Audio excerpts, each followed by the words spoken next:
मुझी तकरीर जो मौजू आहे त कलम तलवार खां वधीक ताकतवर आहे।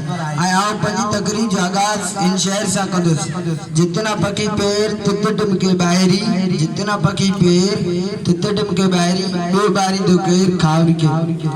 निहायत इज़त मामूद हाज़िर उस्ताद साहिबान साम्हूं वेठल सिंध जो शहूर कारीगर खां वेंदे कश्मीर ताईं ऐं मौज दड़े जी मट्टी जा वारसो ऐं पिंडाल में आयल सभई बाशोर ऐं बाक़िरदार हुजनि। अस्सलाम वालेकुम।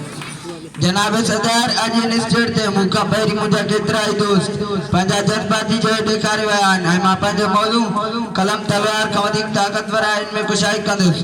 मौज़ू सामिन कंहिं ॾाहे जो कुल आहे त जंगियूं कॾहिं बि युद्ध भूमि में न आहिनि जीतियूं वेंदियूं, पर जंगियूं हमेशह पंहिंजनि दिमाग़नि में जीतियूं वेंदियूं आहिनि। मौज़ू सामिन इहा असांखे भले किथे सम्झणु घुरिजे त दिमाग़नि जी आॿाहिरी तलवारूं न पर कलम गदा आहिनि। इन करे असीं चई सघूं था त कलम तलवार खां वधीक ताक़तवर आहे। तलवार जी धार सिर्फ इंसान जो रत वायो आहे, जॾहिं त कलम इंसान जी अकल ऐं फ़हम मुसावात ऐं बराबरी जो ज़ामिन रहियो आहे।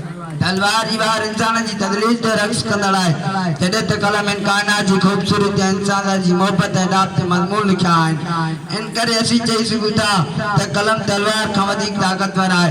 जॾहिं त कलम वक़्त जे ख़ुदा ऐं जाबरनि जा पटका धोड़े विझंदो आहे, कलम ॾाढा ज़ुल्म जा घोट जो हथियार।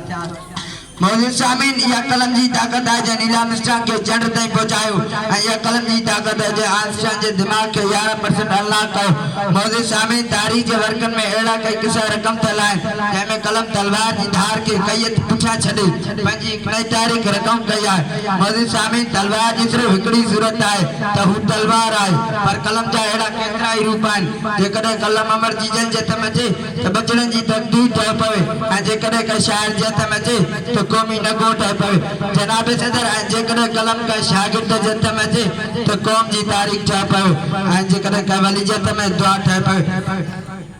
जनाब सदर इन ॻाल्हि में को बि वादा न आहे त कलम तलवार खां वधीक ताक़तवर आहे। हाणे आख़िर में आऊं इहे लफ़्ज़ चई पंहिंजी जाइ वठंदुसि।